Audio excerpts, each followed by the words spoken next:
Hello everyone, welcome back to my channel Edu2Fly. In this video, we are going to cover Unit 4 of Learning and Development in Organizations. So let us start with the topic. So first of all, यहाँ पे ये जो unit है वो basically developmental methodologies की unit है जिसमें हम सारी की सारी टेक्निक्स पढ़ेंगे जिससे हम अपनी लर्निंग को डेवलप कर सकते हैं। डेवलपमेंट की टेक्निक्स यहाँ पे पढ़नी है।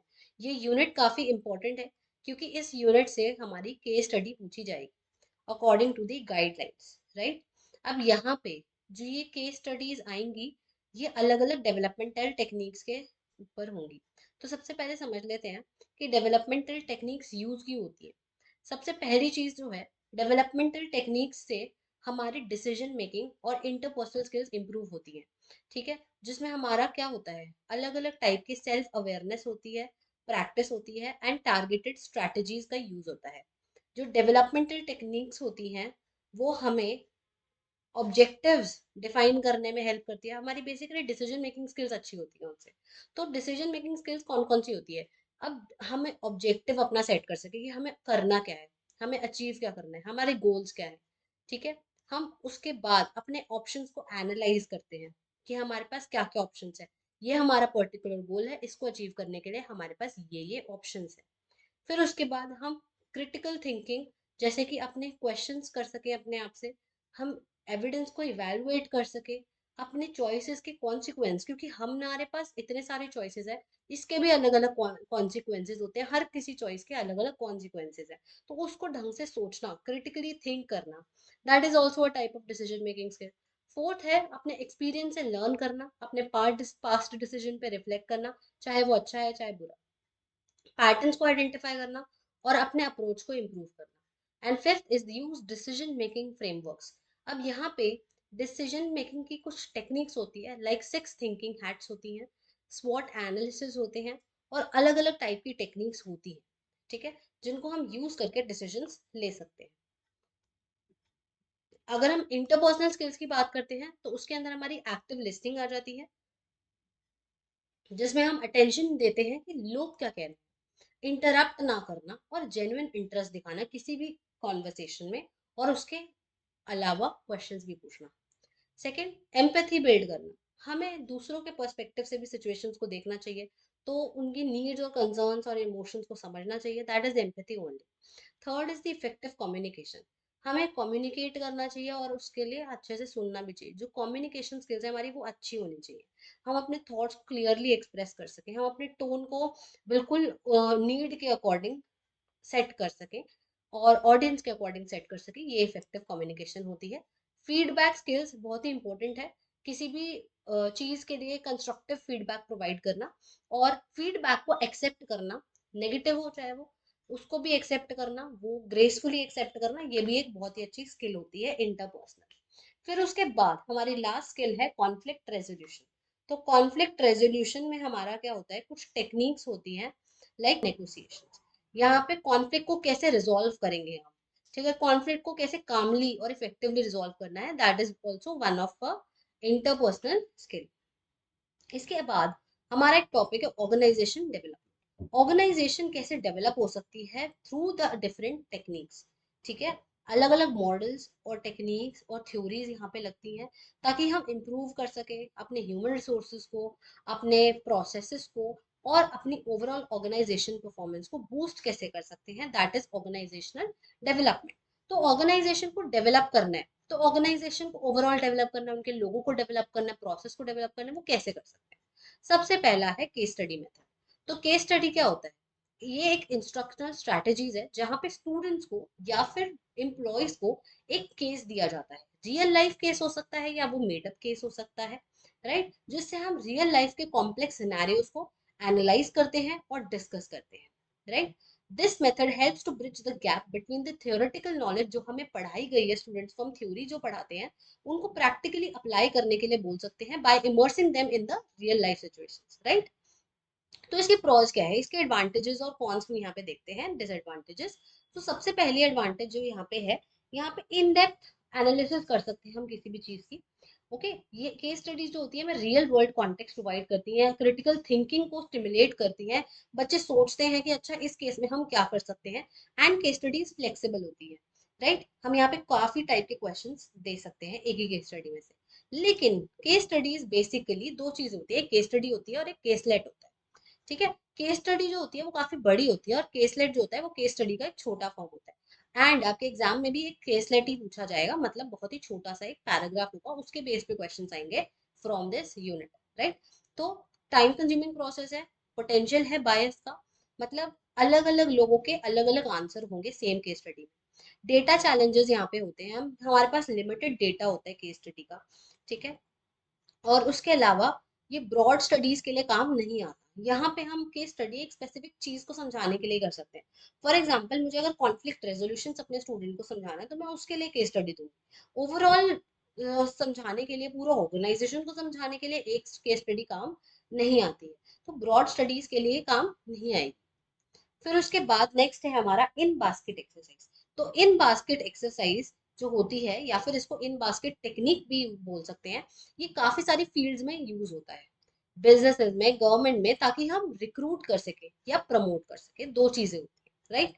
अब यहाँ पे होता क्या, मेन काम क्या है इसका एक्सरसाइज का, यहाँ पे एक पर्सन की एबिलिटी को जज किया जाता है। अब वो एबिलिटी क्या होगी, डिसीजन मेकिंग की, प्रॉब्लम सॉल्विंग की और प्रायोरिटी सेट करने की। अब इन बास्केट में होता क्या है, रियल वर्ल्ड इन्वायरमेंट में हायरर जो होते हैं वो अपने कैंडिडेट को कुछ सेट ऑफ मटेरियल्स देते हैं। राइट। ये इन बास्केट क्या है, एक बास्केट दे दी, उसमें सेट ऑफ मटेरियल्स, ऐसा नहीं कि असलियत में बास्केट दे दी, बट ये एक मेटाफर टाइप में है कि हमने उसको एप्लीकेंट्स को या कैंडिडेट्स को एक मटेरियल दे दिया, सेट ऑफ मटेरियल, जैसे कि हो सकता है मेमोज दे दिए, ईमेल्स दे दिए, रिपोर्ट्स और अदर डॉक्यूमेंट्स दे दिए। अब यहाँ पे हम उनको वेराइटी ऑफ टास्क देंगे और डिसीजन मेकिंग के लिए उनको पावर देंगे कि आपको कुछ डिसीजन लेना है इस बास्केट में से। अब कैसे वो मेमोज उठाएंगे पहले, या ईमेल करेंगे सॉर्ट आउट, या फिर रिपोर्ट्स को देखेंगे या और डॉक्यूमेंट्स को देखेंगे, वो कैंडिडेट पर डिपेंड करता है। तो यहाँ पे देखा जाएगा कैंडिडेट किस चीज को प्रायोरिटाइज कर रहा है, कैसे अपने कलीग से बात कर रहा है, और कैसे वो यहाँ पे चीजें कर रहा है। तो मेन जो इश्यूज हैं अगर वो सारे सॉल्व कर लेता है कैंडिडेट, तो उनको हम आउट बास्केट का काम देते हैं, मतलब उनको हम हायर कर लेते हैं। तो यहाँ पे अगर हम एग्जाम्पल की बात करते हैं तो एक आईटी प्रोफेशनल है, ठीक है, वो एक वेकेशन के बाद आया, अब वो उसका प्रमोशन हमें करना है।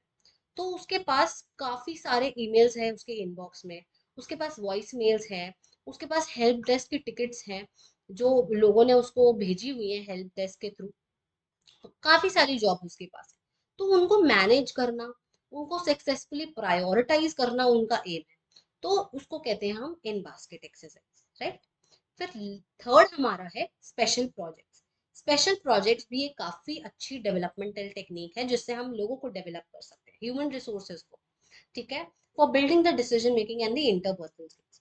अब यहाँ पे होता क्या है, ये बहुत ही इंपॉर्टेंट चीज है। यहाँ पे प्रोजेक्ट्स हम देते हैं लोगों एम्प्लॉयज को, राइट। अलग अलग टाइप के प्रोजेक्ट्स होते हैं, जैसे कि फॉर एग्जाम्पल हमने कम्युनिटी इनिशिएटिव्स दे दी। हमने उनको बोला कि तुम कोई भी एक लोकल प्रोग्राम में, जैसे कि क्लीन अप ड्राइव या कोई भी एजुकेशनल वर्कशॉप या कोई भी टाइप का प्रोजेक्ट में वॉलंटियर करो या उसको ऑर्गेनाइज करो, ताकि हम उनकी डिसीजन मेकिंग स्किल्स देख सके, उनकी इंटरपर्सनल स्किल्स देख सके। अब आपको पता ही होगा कोई भी प्रोग्राम अगर हमें लॉन्च करना है तो उसके लिए काफी सारे डिसीजंस लेने पड़ते हैं, काफी सारे लोगों से बातचीत करनी होती है, तो उनकी जो डेवलपमेंट है वो अच्छे तरह से होगी। नेक्स्ट एग्जाम्पल हो सकता है R&D का, रिसर्च एंड डेवलपमेंट का। अब यहाँ पे क्या है, हम उनको एक एकेडमिक या साइंटिफिक प्रोजेक्ट दे सकते हैं for enhancing their critical thinking, या कोलैबोरेशन, दो तीन लोगों को दे सकते हैं ताकि वो कोलैब कर सकें अच्छे से, राइट। नेक्स्ट है हमारा एक्शन लर्निंग। तो एक्शन लर्निंग का नाम क्या है, एक्शन लर्निंग, तो यहाँ पे हम रियल वर्ल्ड चैलेंजेस लोगों को देते हैं। ठीक है। यहाँ पे प्रैक्टिस वो लोग करेंगे, कोलैबोरेट करेंगे, प्रॉब्लम सॉल्विंग करेंगे। तो मेन प्रिंसिपल्स इसके जो होते हैं वो है learning by doing. Action learning, action के थ्रू लर्न करना, कोलैब करना, रिफ्लेक्ट करना अपने लर्निंग को, और कॉन्टिन्यूसली इंप्रूव करना, दैट इज एक्शन लर्निंग। फिर उसके बाद है सिंडिकेट वर्क। सिंडिकेट वर्क का मतलब क्या होता है, सिंडिकेट मतलब ग्रुप में काम करना, कोलैब करके काम करना। तो ये काफी अच्छा टीम वर्क एनकरेज करती है, शेयर्ड रिस्पॉन्सिबिलिटी को और कलेक्टिव प्रॉब्लम सॉल्विंग को, कि ग्रुप में काम किया तो गलती, एक की गलती सबकी गलती मानी जाएगी। तो यहाँ पे काफी इंपॉर्टेंट चीज है ये, ग्रुप वर्क सिखाना, टीम वर्क सिखाना। अगर किसी को हमें सिखाना है एम्प्लॉयज को, तो सिंडिकेट वर्क के थ्रू हम कर सकते हैं। तो ये सिर्फ और सिर्फ कॉर्पोरेट उसमें नहीं यूज होता, एम्प्लॉयज के उसमें यूज नहीं होता, एजुकेशन में भी यूज हो सकता है, वर्क प्लेस में भी, लीडरशिप सेटिंग्स में, कहीं पे भी यूज हो सकता है। और इसके बेनिफिट्स क्या है? लोगों को, अगर लोग ग्रुप में काम कर रहे हैं तो उनको डाइवर्स पर्सपेक्टिव्स मिलते हैं, राइट? अलग अलग सोच मिलती है, क्योंकि अलग अलग इंसान की अलग अलग सोच है, अलग अलग आइडियाज ओपिनियंस होते हैं। कोलैबोरेशन स्किल्स इनकी इंक्रीज होती है, अकाउंटेबिलिटी शेयर्ड होती है, उनको ग्रुप में काम करना आता है कि एक की गलती सबकी गलती। डिसीजन मेकिंग, ठीक है, डिसीजन मेकिंग पावर भी उनकी इंक्रीज होती है। नेक्स्ट है हमारा गेम्स। अब यहाँ पे गेम्स क्या है? गेम्स एक्चुअली एक डेवलपमेंटल टेक्निक है, बहुत ही डायनामिक है, बहुत ही एंगेजिंग है, जिससे हमारी काफी सारी स्किल्स इंप्रूव होती है। गेम जो है रियल वर्ल्ड सिनेरियोज को स्टिमुलेट करती है और कोलैबोरेशन को भी यहाँ पे सिमुलेट करती है। तो मेनली जो भी डेवलपमेंटल टेक्निक्स आप पढ़ोगे उसमें कोलैबोरेशन मेन वर्ड मिलेगा, क्योंकि यहाँ पे कोई भी टेक्निक अगर हम इम्प्लीमेंट कर रहे हैं ऑर्गेनाइजेशन में तो एक इंडिविजुअल के लिए नहीं कर सकते पर्टिकुलरली, तो ग्रुप के लिए करते हैं, तो इसीलिए कोलैबोरेशन यहाँ पे होता है। गेम्स जो होते हैं वो रोल प्लेइंग गेम्स हो सकते हैं, स्ट्रैटेजी गेम्स हो सकती हैं like chess, team building games हो सकती है लाइक एस्केप रूम्स, जिससे हम टीम वर्क लोगों का बढ़ा सकते हैं, लोग आपस में एक दूसरे को जानेंगे। ठीक है, तो यहाँ पे कोई भी फेस्टिवल आया, हमें हम लोगों को गेम्स खिलाना चाहते हैं ताकि वो डेवलप हो, उनकी फीलिंग्स डेवलप हो। प्रॉब्लम सॉल्विंग गेम्स दे सकते हैं लाइक सुडोकू। तो ये सारी चीजें हमारी गेम्स में होती है। नेक्स्ट है हमारा एक्शन मेज। एक्शन मेज, एक्शन मेज क्या है? एक्शन मेज में पार्टिसिपेंट्स को अलग अलग सिचुएशंस दी जाती हैं और मल्टीपल ऑप्शंस दिए जाते हैं। अब उन मल्टीपल ऑप्शंस में से उनको चूज करना होगा। हर एक जो भी ऑप्शन वो चूज करेंगे, एक सिचुएशन है और उसके सारे, काफी सारे हमारे ऑप्शंस हैं। अगर वो सपोज ये वाला ऑप्शन यूज कर रहे हैं तो उसके भी काफी सारे सिनेरियोज हैं, फिर उसके सिनेरियोज में से कोई एक चूज करेंगे, तो ऐसे एक मेज टाइप बन जाती है, पजल टाइप बन जाती है, जिसके अलग अलग पाथवेज होते हैं, अलग अलग आउटकम्स होते हैं, राइट? अगर कोई एम्प्लॉय ये वाला ऑप्शन चूज करता है, हो सकता है उसका कोई अलग आउटकम हो, कोई एम्प्लॉय ये चूज कर रहा है तो उसका अलग आउटकम हो। ठीक है, अगर दो एम्प्लॉय ये भी चूज कर रहा है तो क्या प्रोबेबिलिटी कि वो दोनों ही ये अगले उसमें ये चूज करें। ठीक है, तो अलग अलग बेस्ट पॉसिबल यहाँ पे डिसीजंस पता चलते हैं, अपने मिस्टेक से लर्न करना लोग सीखते हैं। काफी एंगेजिंग होती है ये डेवलपमेंट टेक्निक्स, और काफी सारे एजुकेशन ट्रेनिंग हर चीज में वर्क प्लेस में ये यूज हो सकती है। नेक्स्ट है हमारा रोल प्ले, जो कि हमें पता ही है। रोल प्ले का मतलब क्या है? वर्क प्लेस एग्जाम्पल में कि मैनेजर है, वो एक टीम मेंबर की डिक्लाइनिंग परफॉर्मेंस को एड्रेस कर रहा है। कैसे एड्रेस करोगे? सपोज तुम मैनेजर, तुम मैनेजर बन जाओ। ठीक है, ये स्टूडेंट है, उसको हमने कोई एथिकल डिलेमा दे दिया। ठीक है, इन्वायरमेंटल इशू कोई दे दिया, कोई सोशल जस्टिस का टॉपिक दे दिया, अब तुम इस पर डिबेट करो। हेल्थ केयर में डॉक्टर्स और नर्सेज जो हैं पेशेंट कंसल्टेशन को स्टिमुलेट करेंगे कि आज मैं डॉक्टर हूँ या तुम पेशेंट हो, तो तुम मुझसे बात करो, रोल प्ले करते हैं, तो उससे काफी ज्यादा डेवलपमेंट होती है। नेक्स्ट है हमारा एक्सपीरियंस लर्निंग। एक्सपीरियंशियल लर्निंग मतलब आप एक्सपीरियंस से ही लर्न कर सकते हैं। ठीक है, लर्नर जो है वो एक्सपीरियंस गेन करता है रियल वर्ल्ड सिचुएशंस के थ्रू, तो उसको कहते हैं एक्सपीरियंशियल लर्निंग साइकिल। अब एक्सपीरियंशियल लर्निंग साइकिल में चार चीजें होती हैं: feeling, watching, thinking and doing. Right, अगर हम फीलिंग कर रहे हैं, ठीक है, हम कंक्रीट एक्सपीरियंस कर रहे हैं। अगर हम फीलिंग और वॉचिंग दोनों कर रहे हैं, मतलब हम डाइवर्जिंग है, हम एक चीज के अलग अलग ऑप्शन सोच रहे हैं, ठीक है, उसको कहते हैं फीलिंग। देख भी रहे हैं और सीख भी रहे हैं। ठीक है, फील भी कर रहे हैं तो उसको रिफ्लेक्टिव ऑब्जर्वेशन कहेंगे। अगर हम सोच रहे हैं और देख भी रहे हैं साथ साथ, तो एसिमिलेट, नॉलेज को इंटीग्रेट कर रहे हैं यहाँ पे हम। ठीक है, तो उसको कहते हैं इंटीग्रेट करना। फिर उसके बाद हमारा इस प्रोसेस को कहते हैं एब्स्ट्रैक्ट कॉन्सेप्चुअलाइजेशन, इंटीग्रेट करना। फिर नेक्स्ट हमारा होता है एक्टिव एक्सपेरिमेंटेशन, जिसमें हम कन्वर्ज कर रहे हैं। ठीक है, कन्वर्ज मतलब ये नॉलेज है, हम सारी नॉलेज को इकट्ठा कर रहे हैं, इंटीग्रेट कर रहे हैं, तो उसको मतलब कहते हैं हम डूइंग, कुछ करके देख रहे हैं, एक्सपेरिमेंट्स करके देख रहे हैं, तो उसको हम कहेंगे डूइंग वाला एक्टिव एक्सपेरिमेंटेशन। तो ये है हमारी एक एक्सपीरियंशियल लर्निंग साइकिल जो हर किसी इंसान के पास होती है। फिर उसके बाद है हमारी डिस्कवरी लर्निंग। डिस्कवरी लर्निंग में बेसिकली होता क्या? डिस्कवरी लर्निंग एक टाइप की डेवलपमेंटल टेक्निक है, जिसमें हम कोई ना कोई चीज एक्सप्लोर करते हैं, डिस्कवर करते हैं, नए नए principles, rather being directly taught. ठीक है, हमें directly self directed approach use करना है यहाँ पे, मतलब लोग खुद से सीखेंगे, डिस्कवर करेंगे, प्रॉब्लम सॉल्व करना सीखेंगे। तो ये काफी ज्यादा पॉपुलर मेथड है, जो कि जेरोम ब्रूनर ने इसको पॉपुलराइज किया। नेक्स्ट है हमारा एग्जाम्पल्स। जो कि डिस्कवरी लर्निंग एक्टिविटीज में हम यूज कर सकते हैं, जैसे कि साइंटिफिक इंक्वायरी का यूज कर सकते हैं, जो उसमें बच्चे एक्सपेरिमेंट्स कंडक्ट करेंगे, ठीक है, लाइक केमिकल रिएक्शंस को एक्सप्लोर करने के लिए। फिर उसके बाद इंटरैक्टिव स्टिमुलेशंस हो गई, फील्ड स्टडीज हो गई, क्रिएटिव चैलेंजेस या एक्सप्लोरेशन टास्क हो गए, जिसमें मैप्स, पजल्स या ट्रेजर हंट्स टाइप हम दे सकते हैं।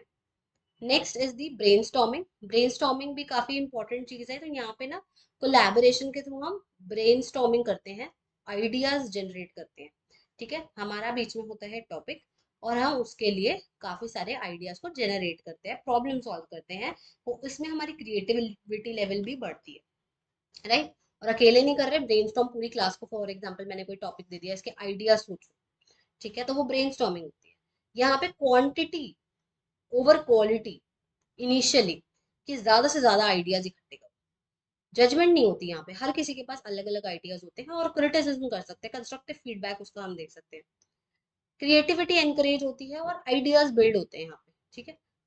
हमें पता चलता है अच्छा ये भी तो हो सकता है, उसने ये सोचा, ये तो मैंने सोचा ही नहीं। तो काफी ज्यादा यहाँ पे क्रिएटिविटी इंक्रीज होती है।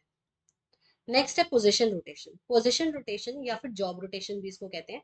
ये एक बहुत ही अच्छी डेवलपमेंटल टेक्निक है, जिसमें एम्प्लॉयज को पीरियोडिकली उनके रोल से स्विच कर दिया जाता है, किसी दूसरे टास्क को दे दिया जाता है उन्हें, या कोई दूसरे डिपार्टमेंट में शिफ्ट कर दिया जाता है, ताकि ओवरऑल स्किल्स उनको पता चले कि हम कौन से डिपार्टमेंट के लिए करेक्ट है, कौन से टास्क के लिए हम बने हैं। तो ये काफी अच्छी चीज होती है। अब इससे क्या होता है, हमारी स्किल्स डाइवर्सिफाई होती है, हमारी अंडरस्टैंडिंग बढ़ती है ऑर्गेनाइजेशन के ऑपरेशंस के टुवर्ड्स। हम हमारी लीडरशिप डेवलपमेंट होती है। हमारे हाई पोटेंशियल जो एम्प्लॉयज है, अगर हम उन्हें डाइवर्स चैलेंजेस देंगे तो हमें उन्हें उनका पोटेंशियल पता चलेगा, एम्प्लॉयज एंगेज फील करेंगे एंड कोलैबोरेशन यहाँ पे इंक्रीज होती है, क्योंकि हम क्रॉस डिपार्टमेंटल रिलेशनशिप्स को यहाँ फोकस कर रहे हैं, राइट। फिर उसके बाद है टीम बिल्डिंग। टीम बिल्डिंग भी एक काफी अच्छी एक्सरसाइज है, जिससे हम कोलैब कर सकते हैं, ट्रस्ट बिल्ड कर सकते हैं और कम्युनिकेशन बिल्ड कर सकते हैं। तो टीम बिल्डिंग में क्या होता है, अलग अलग टाइप के उनको गेम्स खिलवा दो, या फिर अलग अलग टाइप के उनको एजुकेशनल सेटिंग्स या वर्क प्लेस में उनकी टीम बिल्डिंग एक्सरसाइजेस करवा सकते हैं, जिससे उनकी कम्युनिकेशन इंक्रीज हो, उनमें ट्रस्ट इंक्रीज हो, कोलैबोरेशन अच्छा हो और उनका मोराल बढ़े, पॉजिटिव वर्क एनवायरनमेंट वो रहेंगे तो उनका मोराल बढ़ेगा, ठीक है। टीम बिल्डिंग एक्टिविटीज में क्या क्या हो सकता है, आइस ब्रेकर्स हो सकता है, ट्रूथ एंड डेयर हो सकता है, टू ट्रूथ्स एंड लाई हो सकता है, प्रॉब्लम सॉल्विंग चैलेंजेस हो सकते हैं, puzzles, sudoku, role playing scenarios दे सकते हो आप उनको, आउटडोर एडवेंचर्स करवा सकते हो, हाइकिंग वगैरह। फिर उसके बाद वर्कशॉप सेमिनार्स कंडक्ट करवा सकते हैं, ग्रुप डिस्कशन करवा सकते हैं, काफी सारी ऐसी टीम बिल्डिंग एक्टिविटीज होती है जिससे कोलैबोरेशन इंक्रीज होती है। एंड लास्टली सेंसिटिविटी ट्रेनिंग, काफी इंपॉर्टेंट टॉपिक है ये। तो सेंसिटिविटी ट्रेनिंग जो होता है, इसको टीम ग्रुप ट्रेनिंग भी कहते हैं। इसमें कोई भी पर्सन है वो अपने बारे में भी जानेगा और दूसरों के बारे में भी जानेगा, सेल्फ अवेयरनेस भी होती है यहाँ पे और इंटरपर्सनल स्किल्स भी होती है। जितनी भी अभी चीजें थी उसमें कोलैबोरेशन था, सेल्फ अवेयरनेस नहीं थी। लेकिन जो सेंसिटिविटी ट्रेनिंग है ये काफी इंपॉर्टेंट ट्रेनिंग है, जिसमें हम लोगों के साथ इंटरपर्सनल स्किल्स तो हमारी होती हैं, ठीक है, इंटरपर्सनल स्किल्स तो हमारी डेवलप होती हैं, हम यहाँ पे सेल्फ अवेयर भी होते हैं, अपने खुद के बारे में भी जानते हैं, तो इसलिए टी ग्रुप ट्रेनिंग इसको कहते हैं, ठीक है। अपने बारे में भी जान रहे हैं और दूसरों के बारे में भी जान रहे हैं, राइट। तो यहाँ पे काफी सारी ओपन डिस्कशंस होती हैं, काफी सारी टेक्निक्स होती हैं, जिसका हम देखते हैं कि कैसे दूसरों पे इमोशंस पे फर्क पड़ता है, कैसे दूसरों के बिहेवियर को हम जज कर सकते हैं। तो इंटरपर्सनल डायनामिक्स भी काफी यहाँ पे इंक्रीज होते हैं। तो ये काफी इंपॉर्टेंट यूनिट है, इससे केसलेट्स आएंगे हमारे। एंड जो इस साल हमारा केसलेट आया है, उसमें ये पूछा गया था कि जो ब्लेंडेड लर्निंग अप्रोच है वो क्यों अच्छा है than the traditional learning approach. तो मैं ये बताना चाहती हूँ आपको, ब्लेंडेड लर्निंग का अप्रोच का मतलब है कि हम फेस टू फेस लर्निंग और ऑनलाइन लर्निंग को मिला रहे हैं, राइट। हम फेस टू फेस लर्न भी कर रहे हैं, क्लासरूम लर्निंग भी कर रहे हैं, हम ऑनलाइन लर्निंग भी कर रहे हैं, उसको कहते हैं ब्लेंडेड लर्निंग। इससे लर्नर की जो लर्निंग कैपेसिटी है वो बढ़ती है। अलग अलग लर्नर्स हैं, उनका लर्निंग स्टाइल्स के हिसाब से यहाँ पे हम अडेप्ट कर सकते हैं। ट्रेडिशनल क्लासरूम लर्निंग से काफी ज्यादा बेटर होती है, राइट। उसके अलावा हमारा गेमिफिकेशन का क्वेश्चन आया था कि गेमिफिकेशन क्यों हमारा इतना अच्छा होता है। गेमिफिकेशन कुछ भी नहीं है, जो गेम्स वाली टेक्निक्स है वही हमने जो पढ़ी है वही है, ठीक है, उसके बारे में आप इसमें लिख सकते हैं। So that's it for today's video. Thanks for watching. If you like the video, hit the like button, share with your friends, and do not forget to subscribe the channel.